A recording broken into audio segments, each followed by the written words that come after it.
So, once again, welcome, dear students. Now we are starting the last unit of our syllabus, and that is vector. Before that, before the starting, let us see what is vector. You know very well what is vector, and you also know what is its significance. So, I will not go into that much detail, but I will explain what vector is particularly.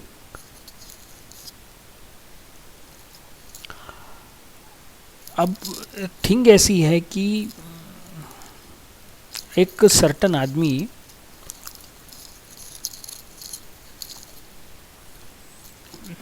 ऐसा समझ के चलो कि किसी दूसरे ग्रह पे चला गया, तो आप भी बहुत अच्छे से जानते हैं कि वहाँ पर थोड़ा सा फेज़ उसका अलग हो जाता है और यहाँ पर उसका थोड़ा फेज़ अलग हो जाता है.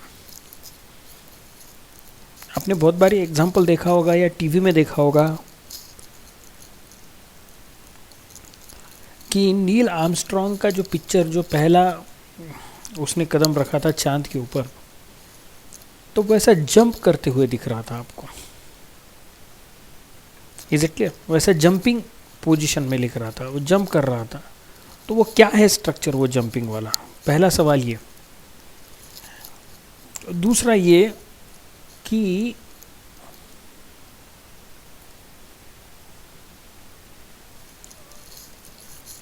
आप गाड़ी चलाते हो, तो गाड़ी चलाते हुए अगर आपने सडनली गाड़ी का टर्न ले लिया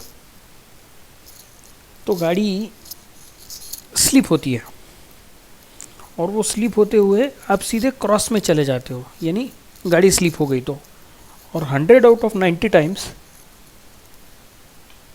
आपके गाड़ी का पीछे वाला पहिया स्लिप होता है, सामने वाला नहीं. I am talking about 100 out of 90 times. वो सामने वाला नहीं, पीछे वाला पहिया जो होता है ना, वो स्लिप होता है. तो ये दूसरा एग्जाम्पल, हम इसको देखेंगे, इसको उसमें कोई शक नहीं, शांति से देखेंगे, लेकिन ये एग्जाम्पल आपके जहन में रखना, दिमाग में रखना.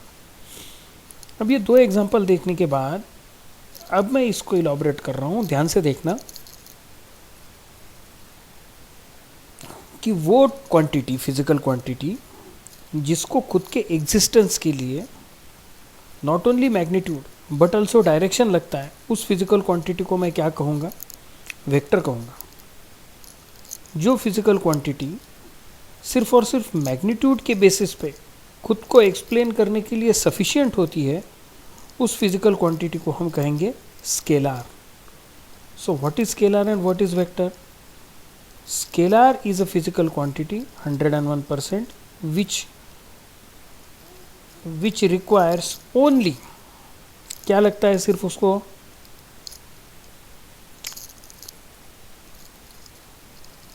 सिर्फ मैग्नीट्यूड लगता है, ठीक है ना. खुद के एक्सप्लेनेशन के लिए उसको सिर्फ और सिर्फ मैग्नीट्यूड लगता है, उसको हम क्या कहते हैं? स्केलार कहते हैं, ठीक है. और वो फिजिकल क्वांटिटी जो मैग्नीट्यूड के साथ साथ क्या ले? डायरेक्शन ले खुद के एक्सप्लेनेशन के लिए, उसको हम क्या कहेंगे? वेक्टर कहेंगे. समझे? उसके लिए हम क्या कहेंगे? वेक्टर कहेंगे. अब फिजिकल क्वांटिटी मैग्नीट्यूड हो गया, डायरेक्शन हो गया, यानी magnitude as well as direction, उसको हम क्या कहेंगे? वेक्टर कहेंगे. तो अब ये दोनों चीज़ें हो गई. अब इसके जो फंक्शंस है, scalar point function and vector point function, इसके ऊपर हमें डील करना है. यानी वेक्टर कैलकुलस, यानी वेक्टर का डिफरेंशिएशन, वेक्टर का इंटीग्रेशन हमें देखना है. इनिशियल वेक्टर हम देख चुके. तो what are the things which comes under the category of scalar and the things which come under the category of vector? एक एग्जाम्पल लेते हैं. जो नील आर्मस्ट्रॉन्ग का एग्जाम्पल लिया था, वही एग्जाम्पल डील करते हैं. नील आर्मस्ट्रॉन्ग का एग्जाम्पल लेते हुए मैंने कहा था कि नील आर्मस्ट्रॉन्ग जंप करते हुए दिखेगा आपको. आप जब भी कोई वो पुराना वीडियो उठाकर देखिए तो आपको ऐसा लगेगा कि नील आर्मस्ट्रॉन्ग क्या कर रहा है? जंप कर रहा है एक जगह से दूसरी जगह पर. बेसिकली वो चल रहा है, लेकिन वो जंप करने जैसा लगेगा आपको. ये क्यों?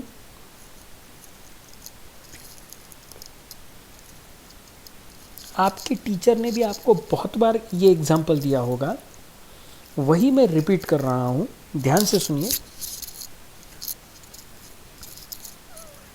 चांद पर ग्रेविटेशनल फोर्स थोड़ा कम होता है। हमें आदत होती है ज़मीन पर चलने की, यानी हम आदी हो चुके हैं इस ग्रेविटेशनल फोर्स के साथ। वहाँ पर ग्रेविटेशनल फोर्स थोड़ा क्या होता है, कम होता है।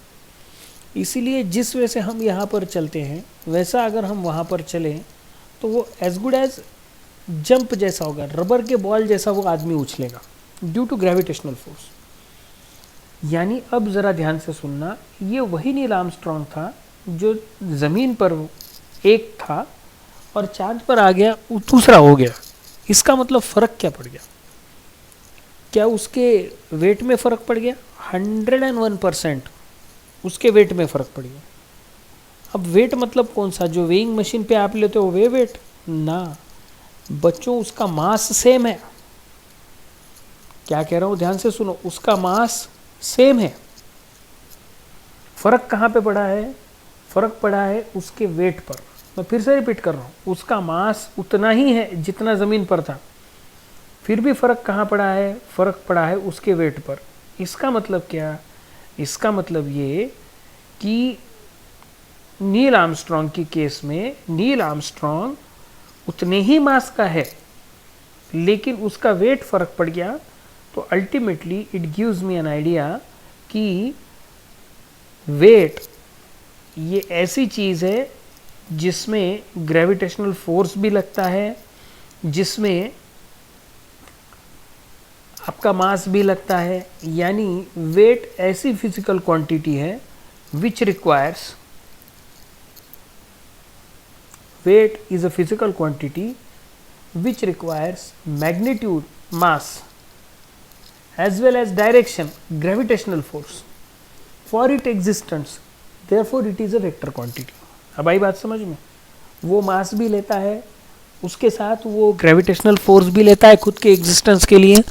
इसीलिए वो क्या है, इसीलिए वो क्या है, वो है वेक्टर क्वांटिटी। अब मैग्नीट्यूड क्या हुई?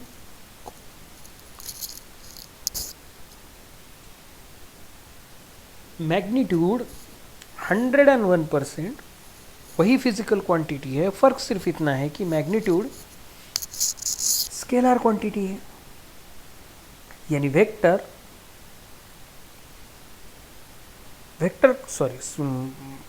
क्वांटिटी के लिए वेट अटैच हो गया उसमें, और स्केलर क्वांटिटी के लिए वेट हट गया। इसका मतलब जो चीज़ खुद के एग्जिस्टेंस के लिए सिर्फ और सिर्फ मैग्नीट्यूड पे बात करती है वो है स्केलर क्वांटिटी। जो magnitude as well as direction के ऊपर बात करती है वो है वेक्टर क्वांटिटी। इसीलिए स्पीड स्केलर है। जो आप स्पीड देखते हो ना स्पीडोमीटर पे, वो स्पीड स्केलर है। लेकिन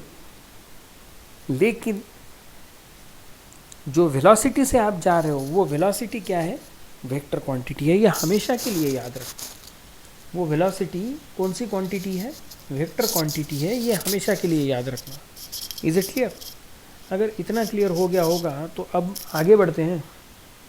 और ऐसी कौन कौन सी चीज़ें हैं वेक्टर क्वांटिटी की जिसके ऊपर हमें अब डिस्कस करना है? इसमें बहुत से एग्जांपल्स हैं, वो एग्जांपल्स आप देख लीजिए, फिर मैं एक और चीज़ एक्सप्लेन कर दूँ सो दैट मैटर और क्लियर हो जाए।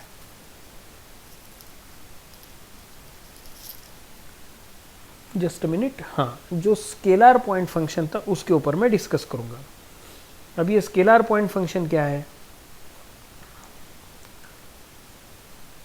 डेफिनेशन ज़रा ध्यान से पढ़ना, डेफिनेशन पढ़ोगे तो पता चलेगा। क्या है डेफिनेशन उसकी? Consider a region in 3 dimensional space. चलो 3 डायमेंशनल स्पेस का एक रीजन कंसिडर करो, कर लिया। फिर क्या कहा? फिर to each point P of XYZ we to each point P of XYZ suppose we associate a unique क्या यूनिक? रियल नंबर यानी scalar. We associate unique real number, यानी क्या, स्केलार, और वो भी कैसा, से phi, this phi of X Y Z is called as scalar point function defined in that region. ज़रा ये सिस्टमेटिक ध्यान से सुनना, हाँ, ये रीजन और क्या चीज़ है ये हम एक्सप्लेन करने वाले हैं, अब हर एक चीज़ एक्सप्लेन करने वाले हैं इसमें की। सो थोड़ा सा ध्यान से सुनना इसको, ठीक है।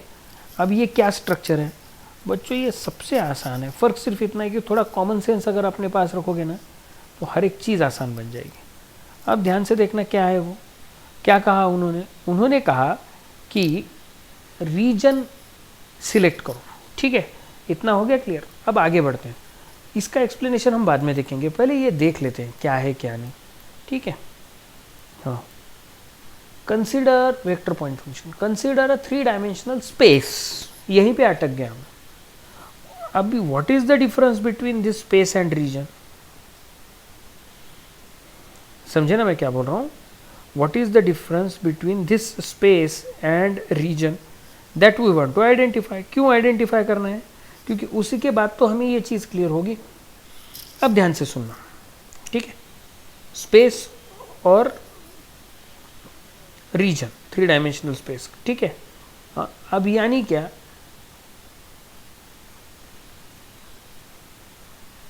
फिर से प्रीवियस इस पे चलता हूं,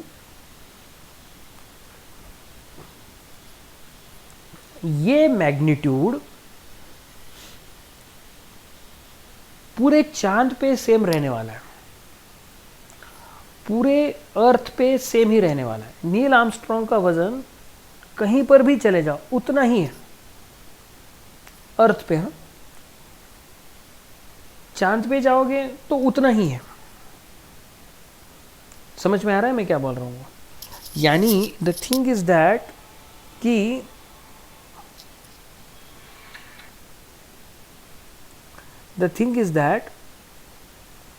कि जब भी मैं इन स्ट्रक्चर को देखूं तो ये स्ट्रक्चर कैसी है,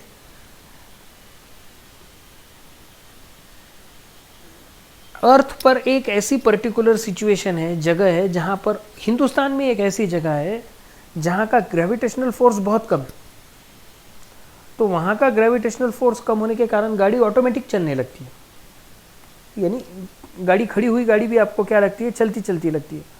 और दूसरी चीज़, वहाँ पर अगर वो ग्रेविटेशनल फोर्स थोड़ा कम होने के कारण गाड़ी चलने लगती है, गाड़ी इधर उधर चलने लगती है, तो what it indicates, it indicates that गाड़ी का वजन तो उतना ही था, हिंदुस्तान में कहीं पर भी जाओ तो गाड़ी का वजन उतना ही मिलेगा। फिर वहाँ क्यों वो मूव कर रहा था, उस पर्टिकुलर रीजन में वो मूव कर रहा था, यानी वहाँ पर पर्टिकुलर उस रीजन में अर्थ का ग्रेविटेशनल फोर्स थोड़ा सा कम है, वो कम होने के कारण वो अर्थ पर उस रीजन पे पर्टिकुलर गाड़ी अलग वे से बिहेव कर रही थी, अलग स्ट्रक्चर से बिहेव कर रही थी।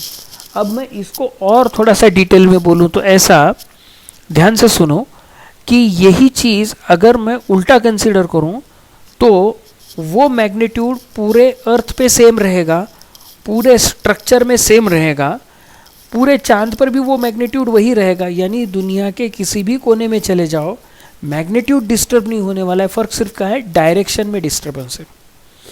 समझ में आया मुझे, डायरेक्शन में डिस्टर्बेंस है, यानी ये बात ख्याल रखना, ठीक है।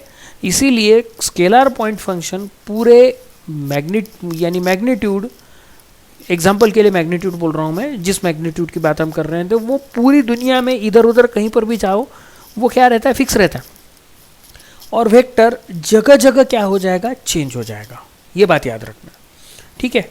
अब इसका ही मैं एग्जांपल लूँ तो टेम्परेचर स्केलर फंक्शन, अब उसका स्पीड स्केलर फंक्शन, ये एग्जांपल हो गया। वेक्टर में कैसा बोलूँ मैं, पर्टिकुलरली अगर देखो जाऊँ तो मैं acceleration vector function, magnetic force vector function, velocity of a moving fluid vector function, gravitational force vector function, ये एग्जांपल्स हुए उसके, ठीक है।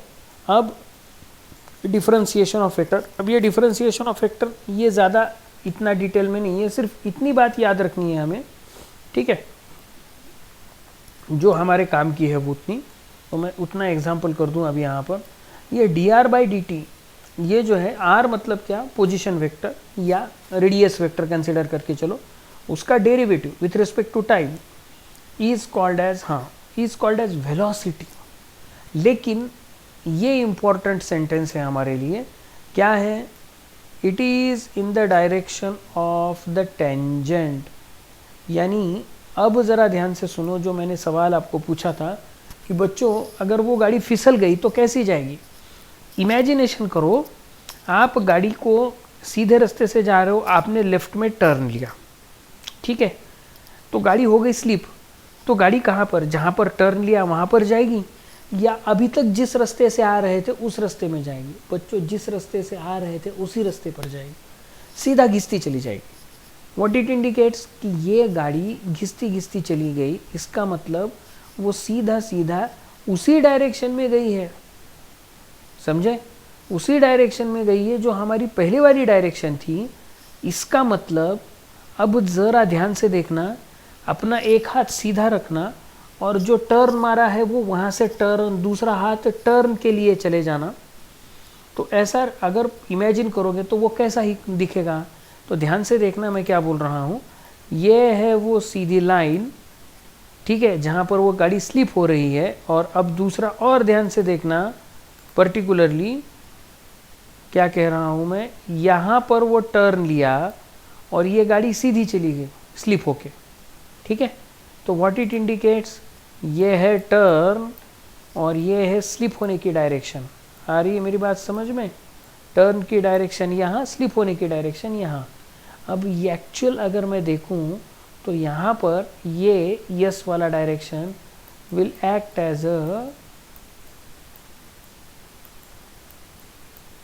क्या, it will act as a tangent, यानी ये टेंजेंशियल डायरेक्शन है। इसका मतलब बच्चों हमेशा याद रखना, वेलोसिटी की डायरेक्शन टेंजेंशियल डायरेक्शन होती है।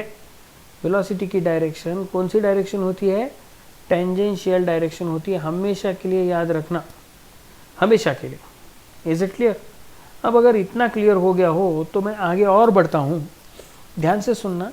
अब एक्सेलरेशन भी हम निकाल सकते हैं d2r/dt², that is not a big deal, तो उसके ऊपर मैं नहीं जाता, मैं आगे बढ़ता हूँ। और आगे होपफुली ये समझ में आ गया होगा आपको, ठीक है। तो इसको मैं हटा दूँ, सिर्फ इतना याद रखना है कि वेलोसिटी की डायरेक्शन क्या होती है, टेंजेंशियल होती है, ठीक है। चलो अब मैं नेक्स्ट पेज पे चला जाता हूँ, ध्यान से देखना।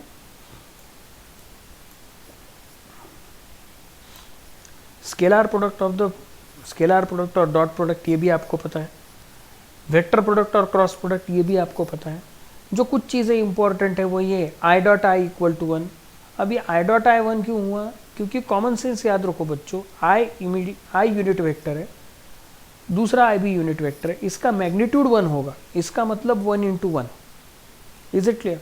और दो सेम अगर वेक्टर है तो उनके बीच का एंगल 0 होता है, समझ में आया ना। I और I के बीच के ऊपर का एंगल 0 होता है। आप एक मुझे बात बोलो कि आपने क्या किया, एक बुक रखी, उसके ऊपर दूसरी और बुक रखी, तो उन दोनों के बीच का एंगल क्या हो गया, 0। तो वही 0 कंसिडर करके तो हम कहेंगे कि यहाँ पर cos 0 1, इसीलिए I.I 1 J.J भी 1, समझे। अब हम देखेंगे किसको, I.I हो गया, J.J हो गया। अब हम देखेंगे क्रॉस प्रोडक्ट को। तो क्रॉस प्रोडक्ट क्या है, तो बच्चों क्रॉस प्रोडक्ट भी उसी के जैसा है, फ़र्क सिर्फ इतना है कि जब भी हम क्रॉस प्रोडक्ट की बात करेंगे तो जो नॉर्मल प्रोडक्ट के बाद डॉट प्रोडक्ट की, हाँ पर्टिकुलरली स्केलर प्रोडक्ट को हम डॉट प्रोडक्ट भी कहते हैं, तो जो डॉट प्रोडक्ट की बात हम कर रहे थे वही एज इट इज़ यहाँ पर फॉलो होगी, ऐसा नहीं, क्योंकि इसका फार्मूला थोड़ा अलग बनता है। इसका फार्मूला क्या है, A bar cross B bar equal to modulus of A modulus of B sine theta into n cap. अब अभी n कैप क्या है, n कैप दूसरा तीसरा कुछ नहीं है, यह है unit vector perpendicular to the direction of A cross B के डायरेक्शन को परपेंडिकुलर। मैं इसका एग्जांपल भी दूंगा आपको, लेकिन मेरी तरफ ध्यान से सुनना, ठीक है। अब ये जो है I cross I 0, J cross J 0, K cross K 0, क्योंकि एंगल दोनों के बीच का 0 होने के कारण साइन 0 0 हो जाता है। इसकी तरफ उतना इम्पोर्टेंट नहीं, लेकिन ध्यान से देखो तो आगे वाली चीज़ बहुत महत्वपूर्ण है। ध्यान से सुनना मैं क्या बोल रहा हूँ वो। अब आगे वाली चीज़ ऐसी कि I cross J equal to K, ये कहाँ से आया, ये कहाँ से लाया सर, ऐसा हो सकता है ना, I cross J equal to K, ये कहाँ से आया। दूसरी आगे देखो, J cross K equal to I and K cross I equal to J. एक चीज़ मैं समझा दूंगा, बाकी तीन आप तुरंत इमेजिन कर लोगे, ठीक है। तो ध्यान से देखना, एक चीज़ समझने वाली कैसी है वो। आगे बढ़ रहा हूँ,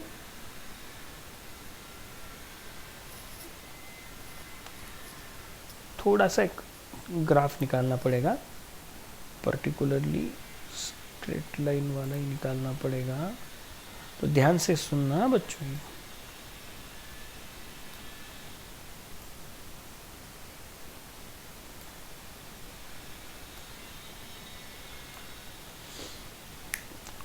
चलो, बहुत ही अच्छा ड्रॉ हो गया ये तो, है ना। Is it clear.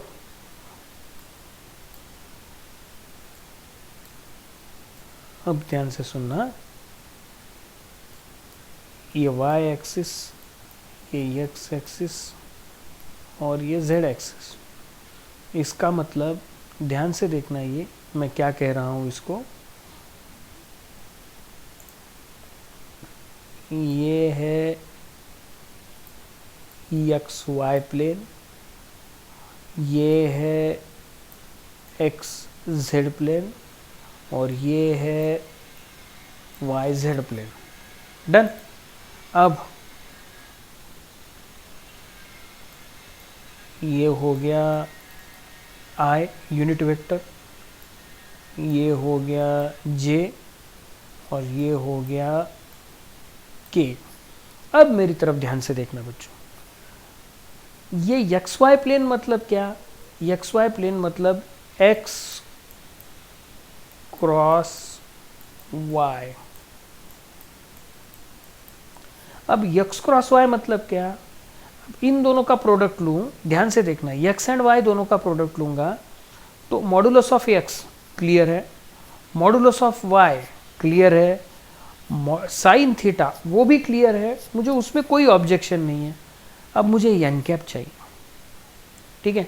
What is N cap, the direction of N cap is nothing but which is perpendicular to both X and Y. X and Y दोनों को परपेंडिकुलर चाहिए, तो ऐसा कौन सा है डियर बच्चों, के। समझ में आया।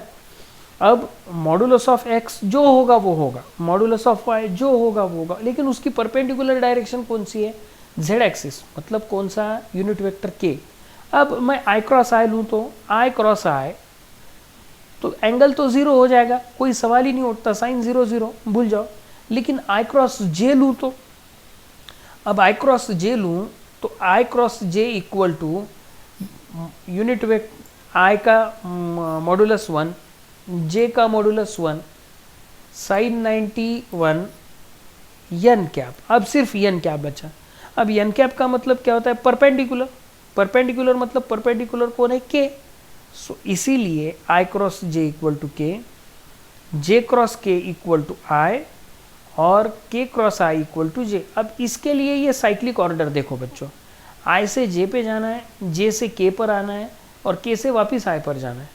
अगर हम ऑर्डर में चेंज करते हैं तो हमें क्या लेना है, माइनस लेना है। इतनी बात याद रखना, ये ड्रॉ कर लेना, ठीक है। मैं इसको इरेज कर रहा हूं।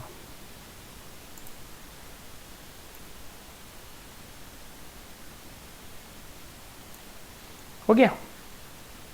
अब इसके साथ इंपॉर्टेंट जो डिफ्रेंसिएशन के फॉर्मूले हैं वो ये, अभी ये पूरे आपके सामने हैं, इसको लिख लीजिएगा और इसको याद रख लीजिएगा। जो इम्पोर्टेंट है हमारे लिए स्केलर ट्रिपल प्रोडक्ट, हम बहुत बार लिखेंगे, ठीक है।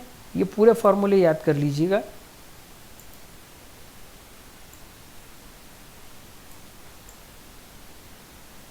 ठीक है, तो ये इनिशियल है, ये इतना पूछा नहीं जाता है मैक्सिमम टाइम, तो उतना उस पर हम वक्त बर्बाद नहीं करेंगे, ठीक है।